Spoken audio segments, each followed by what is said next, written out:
هر یو انسان د ټینشن شکار دی، په یو سوچ کې او په یو فکر کې او په یو غم کې. نو که د انسان نه جوور حقیقت معلوم شي چیرې دا انسان دا دومره پریشانه ولې دی، دی پرې دومره ټینشن کې ولې دی، نو تاسو د په سلو کې 70 یا 80 کسان داسې په نظر باندې راشي چې دته بیماری نشته چې دی په ټینشن کې دی، د ده لوږه نشته چې دی دومره په یو غم کې دی، د کور د وجې نه دی په ټینشن کې نه دی، بلکې دغه شان کسان به په سلو کې هغه 20 کس یا 30 کسان، په سلو کې به 80 یا 80 کسان داسې په نظر تاسو ته راشي چې هغه به پردي حسد دا راګیر کړی او خوړلی وي. دی به بل ته ګوري چېرې دا بل ولې مخکې شو، ده به دنیاوي اعتبار سره ولې ترقي وکړه. نو هلته کې چې کوم محسود دی په چا باندې چې دی حسد کې، هغه خبر هم نه چې هلکه د ده زما سره دومره حسد دی او دشمني ده، خو دی دلته دلته د نظان وسیزي او په یو فکر کې چېرې زه څنګه چې کوم دی څه طریقه اختیار کړم چې دا بل دا په چا باندې زه حسد کوم چې دی ښکته راوغورځوم او کم یو نعمت دی د ده نه په څه طریقې باندې را سلب شي. نو دا د انسان هغه دننه باطني مرض دی. نو حسد په دې باندې اختصارا خبره کو چې نن سبا 70% کسان یا 80% کسان په دې کې اختري، دنیا هم ځان غرق کړه، آخرت هم ځان غرق، جسم هم ځان له کم دی نو خراب، ایمان هم چې نو ځان له خراب. د اسد حقیقت سره حسد وایي ستا کله چې یو انسان د بل انسان سره د الله یو نعمت وایي چې خدای پاک دله نعمت ورکړي، خوا کدا نعمت د جسمی، کدا نعمت د مالی، کدا نعمت د بل مهارت د علمي، کدا د هر سره اولاد نعمتي، او د دې انسان پر زړه کې دی ته چې کم دی نو لږ ته کې هغه سوان راشي او دا زړه راسي سوځي او دی را سوچ کې چېرې دی ولې مخکې شو او د ده نه په څه طریقې سره د الله دا نعمت سلب کړی شي، نو دی ته چې کم دی نو دا حسد وایي. او دا یو دومره مضر شی دی چې دا د انسان جسم او د انسان ایمان د دواړو دپاره چې نو دا مضر دی. ځکه نبی علیه الصلاة والسلام حدیث دی، پیغمبر علیه الصلاة والسلام وفرمیل چې دا حسد چې کم دی د انسان نیکی داسې سیزي. راوی د حدیث نه مخکې خبره یې ده، راوی د حدیث وایي چې پیغمبر علیه الصلاة والسلام وفرمیل چې دا حسد د انسان د نیکی داسې سیزي لکه څنګه چې وچو لرګو ته اور ولګي، یا راوی وایي چې لکه وچو وښو ته اور ولګي، یا واښه ویلی دی او یا لرګي ویلی دي. دا سر انسان ندل نه دا نیکی چې مکمل طور باندې را حسد وسیزي. نو یو د انسان نیک اعمال هم سیزي، نو ایمانی پرې کې چې کم دی هغه نقصان، او یو د انسان جسم هم سیزي. ځکه حاصل انسان دا همیشه لپاره په یو ټینشن کې، همیشه لپاره په یو غم کې، او دا سوچ او فکر کوي چې د بل انسان نه دا نعمت دا په څه طریقې سره چې کم دی نو دا واغستی شي. نو که تاسو جوور نظر وکئ، جوور نظر تاسو وکئ، نو حاسد دی د الله په تقدیر باندې اعتراض کوي. ځکه چې الله تقسیم کړی دی، الله تقسیم کړی دی، رنگ رنگ نعمتونه خلکو له ورکړي، او یو نعمت همیشه دپاره یو کس ته خدای پاک تمام نعمتونه نه ورکوي. ګورئ الله نعمتونه تقسیم کړي. وس کتر یو انسان سره حسد ساتي د په مال باندې، نو دا د خدای په تقدیر باندې اعتراض وکړه چېرې خدای پاک دا فیصله غلطه کړې ده، دلې دا مال ورکړی دا د ده نه اخیسته غواړي. یو انسان له الله دنیاوي عزت ورکړی، اخروي عزت ورکړی، نو دا خو د الله ویش او تقسیم، نه حقیقت کې دا د خدای په تقدیر باندې تا اعتراض وکړه چېرې الله دا ویش څنګه کړی، دا تقسیم څنګه کړی، دا ولې چې کم دی په دې صفت کې او په دې نعمت کې زه لاندې کړی ما، او دلې ولې په دې نعمت کې چې کم دی نو دا فوقیت ورکړی دی. په دې وجه اکثر مسلمانان د دې نه نری خبر چېرې دا څومره یو مهلک مرض دی، دا څومره چې کم دی او خطرناک مرض دی. ها البته یو څیز بل دی چې هغې ته تاسو رشک وایه عربۍ کې هغې ته غیبته وایي. غیبته چې کم دی نو دا جایز ده، داسې کولی شي. لکه مثال په طور باندې یو انسان دی د ده سره تعالی الله نعمت ولیده او ته وایې چېرې داسې نعمت ما ته هم میلاو شي، نو صحیح خبره ده، بس د الله په در کې کمی نشته وایي غواړه. او که چېرته یو انسان سره څه نعمت تا ولیده او تا په دې باندې داسې هغه سوچ وکړه چې یاره که دا نعمت ما ته هم میلاو شي نو ښه ده، یاره د ده سره مې هم خوښ دی، الله دله هم دا نعمت ورکړی، خو چې داسې نعمت ما ته هم میلاو شو، نو بس دا صحیح خبره دی، ته غیبته وایي. دا چې کوم دی نو شریعت کې جایز ده، بس د بل سره د کم نعمت ولید هغه نعمت د ځان دپاره سوال د خدای پاک نه ورکړه چې درېږي. ها که ستا زړه کې دا رالل چې یاره که ما ته میلاویږي او که نه میلاویږي، خو چې رد نه واغستی شي په ده باندې دا نعمت زما سود نه دی نو دی ته بیا ولی شي حسد او دا مهلک مرض دی ځکه چې دا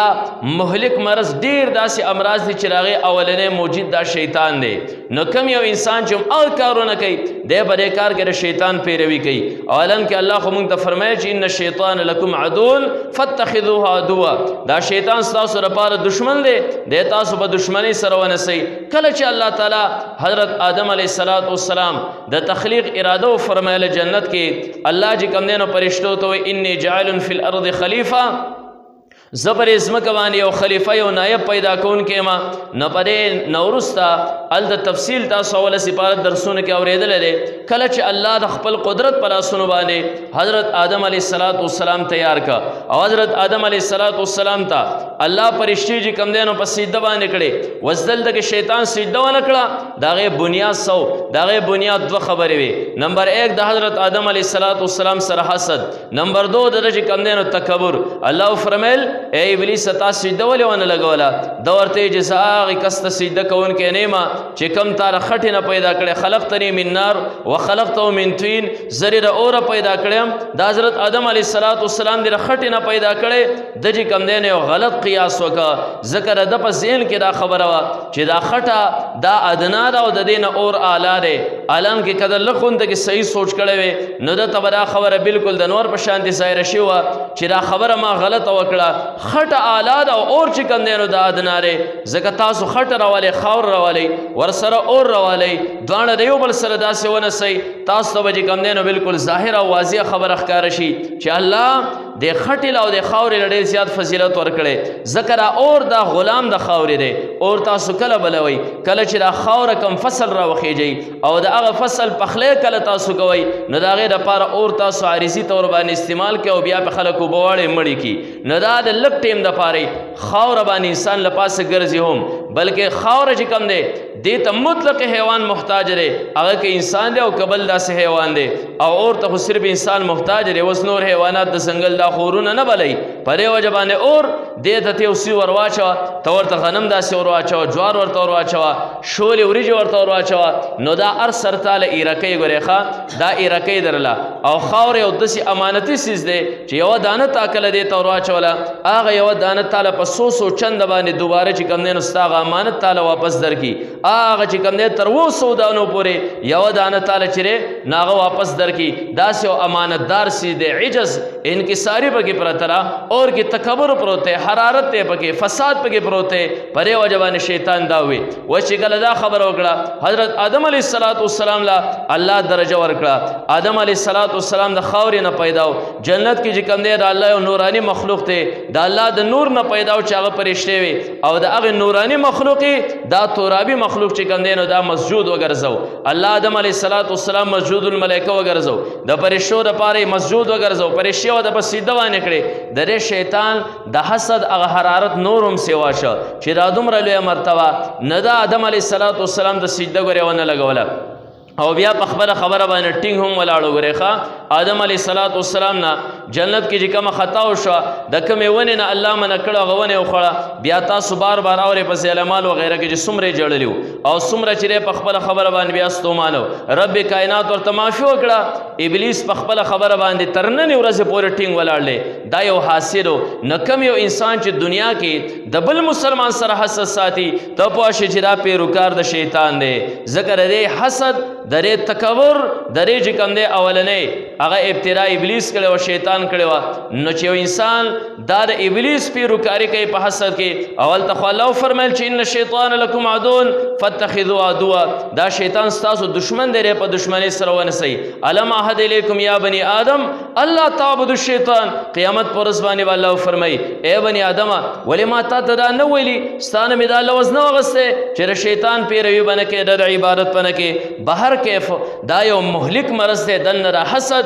دا چې کوم دی نو حاسد دنه نه هم سیزي ځکه محسود چې کوم دی د چا سره ته حسد ساتي کله کله داسې ډېر وشي چې یو طرف ته حاسد او محسود دواړه یو ځای رواني ته چې د چا سره حسد ساتي د محسود په زړه کې رایي چې دا کس زما یو ډېر ښه دوست دی او زما یو ډېر ښه خیرخواه دی د هغه زړه کې هېڅ هم نه ښه بېغمه زندګي تېروي خو دلته کې حاسد ځان ټول وسیزي ګورې ښه ځان چې کوم دی نو تباه کړي نه خوب ورځي حسد کوي چې رسي چل وکم حالانکې د الله په تقدیر کې چې سیا خو انسان ته وررسي که نه که ته ډېر زیات حسد وکړې د هغه دپاره چې الله کم نعمت مقرر کړی دی هغه نعمت خو هسې هم هغه ته ورسي نو دنیا هم دره چې کوم دی نو په خطره کې آخرت هم چې کوم دی نو دا په خطره کې دی ستا نیک اعمال مکمل طور باندې چې کوم دی نو دا وسېزلی شو او د ټولو نه لویه خبره پکې دا ده یو خو مایي دا د شیطان پیروي ده د ټولو نه لویه خبره دا ده چې تاسو قرآن او حدیث وګورئ الله دې قرآن او حدیث کې چې کوم دی دا د انسان ته د بل انسان د پاره چې کوم دی نو څومره تاکید کړی دی که ستا ګاونډي ته به یې خاص خیال ساتي که دا بل انسان ستا پلاري یا د بچی یا د روري یا د دوستي یا در سره چې کوم دی عارضي طور باندې ګاونډي شو یا یو مسکین دی یو مسافر دی د ټولو هر یو چې کوم دی الله تعالی جدا جدا حقونه ښوولي دي یو انسان به د بل انسان په غم او در کې شریکېږي او بیا نبی علیه الصلاة والسلام وفرمیل 13 جمعه موږ ویلو چې دا تمام انسانان دا په شان د یو جسد دی ګورې ښه که د دې جسد په سر کې چرته تکلیف نو ټول جسم به بېقراري که د ده په سترګه کې شکایت ټول جسم به بېقراري یعنی یو مسلمان به د بل مسلمان غم او در کې چې کوم دی نو دا شریکېږي په خپل ځان باندې به بل له ترجیح ورکوي خو حاسد د دې خبرو نه بلکل ګورې مستثنا دی ښه حاسد چې د چا سره حسد ساتي هغه ته که لږ غونده کې تکلیف ورسېږي په دې زړه کې راسي خوشحالېږي راسي نه چې د بل مسلمان په تکلیف باندې یو مسلمان خوشحاله شي نه دا بیا څنګه مسلمان کېدی شي دا بیا چېرته مسلمان کامل کېدی شي نو دا د ټولو نه پکې زیاتره خطرې هغه خبره ده چې دی د بل مسلمان په تکلیف باندې په غم او درد باندې خوشحالي کوي حالان کې دین اسلام نبی علیه الصلاة والسلام الله د دې عکس تاته حکم درکړو چې د بل مسلمان په غم او درد کې ورته شریکېږي ستاسو مثال په شان د یو جسم دی یو جسم درکه په سر کې درد خپې د دې نه بېقراري که هر ځای کې پرسه کې درد نو ټول جسم دا خوب نشي کولی دا بېقراري یو مسلمان به د بل مسلمان په غم او درد کې چې کوم دی نو دا شریکېږي دی به خوشحالېږي نه حاسد د دې خبرې نه مکمل طور باندې چې کوم دی نو دا مستثنا دی اوس دا خبره چې د دې حسد اسباب سری دا د کومو خبرو نه د حسد پیدا کوي انشاءالله علاج یې هم وایو که کوم یو انسان پرې علاج باندې نظر وکړه نو ډېر خلک پوهي چې دا به د ذهني ټینشن نه دا محفوظ وساتلی شي ځکه مارته وي چې 70 یا 80% خلک هغه پرې ذهني مرض کې اختري چې د بل سره حسد ساتي خوب یې هم ځان له حرام کړی خوراک یې هم ځان له حرام کړی حالانکې د خدای په تقدیر باندې هم چې کوم دی نو ناراضه پیروي هم د شیطان کوي ځان چې کوم دی نو په هر طرف باندې هلاک کوي خپلې نیکۍ هم سیزي ځکه نبی علیه السلام فرمیل چې د وچو لرګو په شان یا د وچو وښو په شان دی چې کوم دی نو د حسد دا د انسان نیکي در نسی اسباب د دې سري پرې په اسبابو باندې لږ غور کول پکار دي نمبر 1 سبب د حسد د پیدا کولو دا دی د پیدا کېدو دا دی چې د مال او د منصب سره محبت دا د حسد هغه وړومبی پړوی ده چې په انسان کې دا حسد پیدا شي کم یو انسان چې د مال سره د دنیا سره د منصب سره چې کوم دی نو محبت نه ساتي را د بل سره حسد نه ساتي ځکه یو انسان دی د دنیا کې عاجزي کوي